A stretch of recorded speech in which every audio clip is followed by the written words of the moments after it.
भारत संविधान से चलता है और संविधान दो शब्दों से मिलकर बना है, संविधान, यानी ऐसा विधान जो सबके लिए समान हो, उसको कहते हैं संविधान।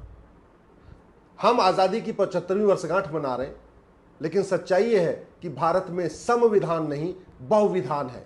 हिंदू का अपना विधान, पारसी का अलग अपना विधान, ईसाई का अलग अपना विधान और मुस्लिम्स का अपना विधान।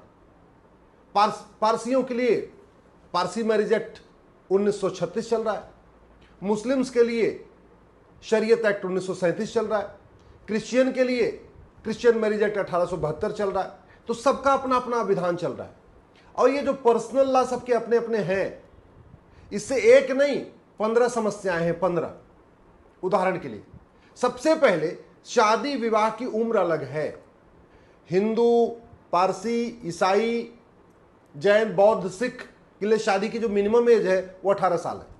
वहीं दूसरी तरफ एक मजहब के लिए शादी की जो मिनिमम एज है वो 9 साल है।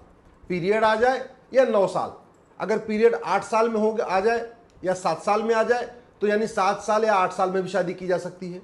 और अगर 8 साल में नहीं आता है तो 9 साल में शादी हो सकती है। WHO कह रहा है कि कम उम्र में शादी करना ठीक नहीं है, बहुत सारी बीमारियां पैदा हो रही हैं। NHRC कहता है, नेशनल ह्यूमन राइट कमीशन, ये ह्यूमन राइट के खिलाफ है बाल विवाह। गायनोलॉजिस्ट डॉक्टर बता रहे हैं कि 18 साल से कम में जब शादी हो रही है तो बहुत सारी शारीरिक बीमारियां पैदा हो रही है, कैंसर जैसी बीमारी भी हो रही है। इसके बावजूद एक मजहब में आज भी शादी की उम्र 9 साल है, और जब कहते हैं कि सबके लिए यूनिफॉर्म सिविल कोड आए तो विरोध करते हैं।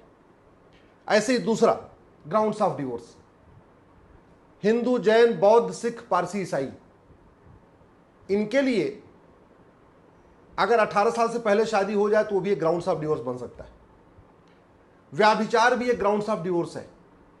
इसी तरीके से कोढ़ भी एक ग्राउंड्स ऑफ डिवोर्स है। नपुंसकता भी एक ग्राउंड्स ऑफ डिवोर्स है। वहीं एक मजहब में कोई ग्राउंड्स ऑफ डिवोर्स नहीं है। वो जब मन करे, जिस आधार पे मन करे, गुस्से में या जैसे भी अपना डिवोर्स दे सकते हैं। कोई बताने की जरूरत नहीं कि किस ग्राउंड पे डिवोर्स किया।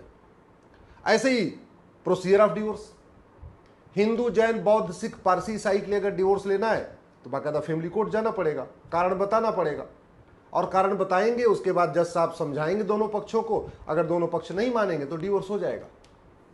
इसमें भी अंतर है कि हिंदू के लिए कूलिंग पीरियड 6 महीने है, यानी अगर पति पत्नी दोनों तैयार है कि नहीं हमको डिवोर्स लेना है, हम नहीं मानेंगे, हमें अलग रहना है, तो जज साहब कहेंगे काम करो, 6 महीने ठंडे दिमाग से सोचो, इसको कहते हैं कूलिंग पीरियड। वहीं क्रिश्चियन के लिए कूलिंग पीरियड 2 साल है। और दूसरी तरफ एक मजहब में न कोई कूलिंग पीरियड का कॉन्सेप्ट है, न फैमिली कोर्ट का कॉन्सेप्ट है। अभी भी 3 तलाक खत्म होने के बावजूद भी 4 तरीके के तलाक चल रहे हैं। तलाके हसन, तलाके एहसन, तलाके बाइन, तलाके किनाया। और इन चारों तलाक में कोई कारण नहीं बताना, क्यों दे रहे हैं डिवोर्स इसका भी कारण नहीं बताना। तो ये भी मनमाना है, एक तरफा है। और एक बात और, व्याभिचार के आधार पे पुरुष तलाक दे सकता है एक मजहब में, लेकिन वो महिला अपने शौहर को तलाक नहीं दे सकती। यानी अगर पुरुष कह दे कि हमारी पत्नी किसी और के बच्चलन है, हमारी पत्नी किसी और के साथ संबंध बना के रखी हुई है, तो पुरुष इस आधार पर तलाक दे सकता है। लेकिन वो महिला अगर जानती है कि उसका शौहर किसी और के साथ संबंध रखता है, तब भी वो तलाक नहीं दे सकती है। तो ये व्याभिचार भी पुरुषों के लिए कंडीशन है, महिला के लिए कंडीशन नहीं है। गुजारा भत्ता, हिंदू, जैन, बौद्ध, सिख, पारसी, ईसाई में गुजारा भत्ता देना पड़ेगा। मुकदमा चल रहा है तब भी देना पड़ेगा, मुकदमा खत्म हो जाए तब भी 18 साल तक, जब तक बच्चा पढ़ लिख लेगा नहीं, बड़ा नहीं हो जाएगा, तब तक गुजारा भत्ता देना पड़ेगा। वहीं दूसरी तरफ केवल 3 महीने का खर्चा उठाना है। 3 महीने में वो भी कोई ज़रूरी नहीं कि उस शहर के रेट के हिसाब से, उस शहर में कितना पैसा खर्च होता है 3 महीने को उसके हिसाब से। क्योंकि मैंने देखा यहाँ दिल्ली में, नोएडा में, जहाँ 20,000 रुपये के 1 रूम सेट मिलता है, वहाँ पे 15,000 रुपये 3 महीने का खर्चा देकर अपना छुट्टी कर ली। ऐसे भी हो रहा है।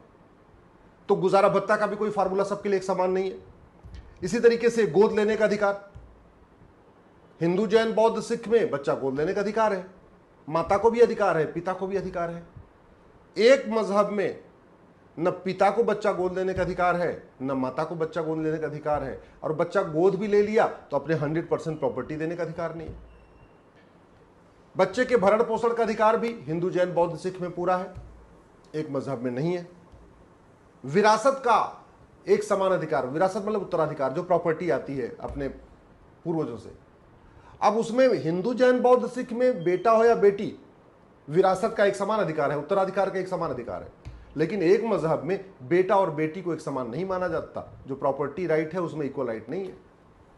ऐसे वसीयत का है, हिंदू जैन बौद्ध सिख चाहे तो अपनी 100% प्रॉपर्टी दान कर दें, 100% प्रॉपर्टी किसी को वसीयत कर दें, 100% प्रॉपर्टी किसी को दे सकते हैं। अगर मान लीजिए बच्चा नहीं हुआ तो किसी को अडॉप्ट किया, अपनी पूरी प्रॉपर्टी दे दिया।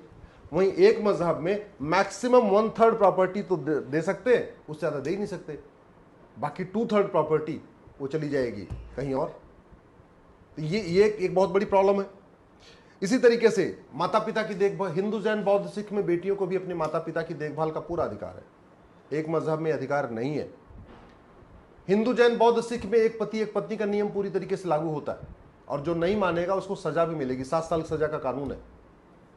वहीं दूसरी तरफ एक मजहब में 4 शादी कर सकते हैं, और सबसे बड़ी बात यह है कि एक मजहब मौज मस्ती के लिए भी 4 शादी कर सकता है। वहीं दूसरी तरफ हिंदू जैन बौद्ध सिख पारसी ईसाई, अगर बाई द वे बच्चा नहीं हुआ, पति पत्नी दोनों तैयार हैं कि ठीक है भैया अच्छा बच्चा नहीं हो रहा है, और पत्नी कह रही है काम करो हमारी छोटी बहन से शादी कर लो, कम से कम हमारा परिवार चलेगा, हमारा वंश आगे बढ़ेगा, तो भी नहीं कर सकते। मतलब मजबूरी में IVF कराएं या सरोगेसी कराएं या कुछ और कराएं, लेकिन एक पति एक पत्नी का नियम चलेगा। इमरजेंसी में क्रिटिकल कंडीशन पे भी पति पत्नी दोनों के तैयार होने पे भी दूसरी शादी नहीं कर सकते, अपना वंश चलाने के लिए दूसरी शादी नहीं कर सकते। वहीं दूसरी तरफ एक मजहब में मौज मस्ती के लिए भी 4 शादी कर सकते। हलाला जैसी कुरीति को अगर हिंदू जैन बौद्ध सिख में किया जाए तो वो बलात्कार माना जाएगा कानून की नजरों में। वहीं दूसरी तरफ एक मजहब में वो एक कस्टम बन चुका है, हलाला करना कस्टम है। मुताह और मिस्यार मतलब 12 साल 14 साल की बच्ची के साथ 6 महीने के लिए, एक महीने के लिए, 2 हफ्ते के लिए, 4 हफ्ते के लिए एक साथ पैसा दिया, उससे एक कॉन्ट्रैक्ट मैरिज किया और उसके साथ संबंध बनाए और छोड़ के चले गए। हिंदू जैन बौद्ध सिख में यह काम बलात्कार कहलाता है, पॉक्सो लगता है इसमें, पॉक्सो। 18 साल से कम उम्र में अगर आपने किसी बेटी के साथ संबंध बनाया, भले ही उसके माता पिता तैयार हो, भले वो बच्ची तैयार हो, आपने पैसा दिया तो भी पॉक्सो लगेगा, बलात्कार का मुकदमा दर्ज होगा। और वहीं दूसरी तरफ इसको मुताह और मिस्यार कहते हैं। बहुत सारे अरब के लोग आते हैं भारत में और 2 हफ्ते 4 हफ्ते मौज मस्ती करते हैं, 10-20 लाख रुपए बांट देते हैं और उसके बाद मुताह मिस्यार करके निकल जाते हैं। ये भी कुरीति है। ये जो मजहब के आधार पर कानून चल रहा है, ये अलगाववाद को फैलाता है। मजहब के आधार पर जो कानून है, ये अराजकता को फैला रहा है। मजहब के आधार पर जो कानून है, ये पूरी तरीके से भारत की संस्कृति के विरोध में है। मजहब के आधार पर जो कानून चल रहा है, ये विदेशी कल्चर को भारत में प्रमोट कर रहा है। मजहब के आधार पर जो कानून है, ये जो भारत की संस्कृति है ना, नारी तू नारायणी, उसके बिल्कुल खिलाफ है। ये जो मजहब के आधार पर जो कानून है ना, जो भारत की संस्कृति है, यत्र नारस्तु पूज्यते रमन्ते तत्र देवता, बिल्कुल उसके खिलाफ। ये जो मजहब के आधार पर कानून है, जो भारत की संस्कृति है कि विवाह 7 जन्मों का साथ है, विवाह एक संस्कार है, बिल्कुल उसके बिल्कुल खिलाफ है। क्योंकि मजहब जो मजहबी कानून है वो कहता है विवाह तो एक कॉन्ट्रैक्ट है, अपना कॉन्ट्रैक्ट कर लो, 1 साल के लिए कर लो, 2 साल के लिए कर लो, मुताह करना है तो 2 महीने के लिए कर लो, मिस्यार करना है तो 4 हफ्ते के लिए कर लो, ठीक है।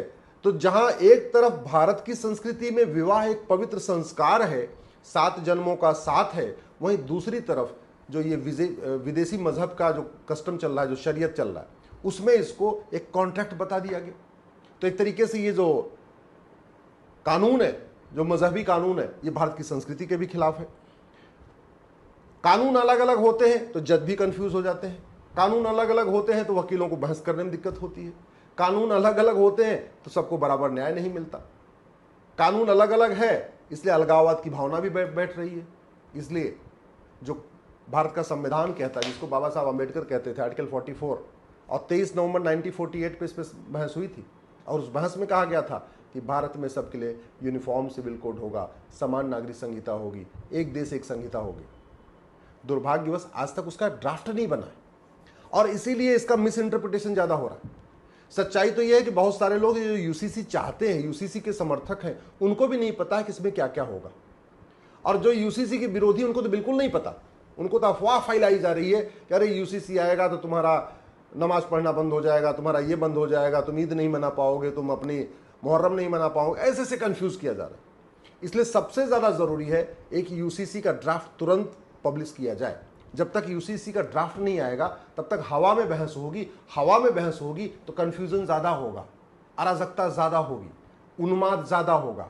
ड्राफ्ट आएगा, जब ड्राफ्ट के ऊपर बहस होगा तो अराजकता नहीं होगी। इसलिए मैं माननीय प्रधानमंत्री से निवेदन करता हूं, तत्काल यूसीसी का ड्राफ्ट पब्लिश करवाएं। चैप्टर वाइज कर लें। Chapter number 1 age of marriage, chapter number 2 grounds of divorce, chapter number 3 procedure of divorce, chapter number 4 grounds of maintenance, chapter number 5 procedure of maintenance, chapter number 6 adoption, chapter number 7 guardianship, chapter number 8 succession, chapter number 9 inheritance, chapter number 10 one wife one husband.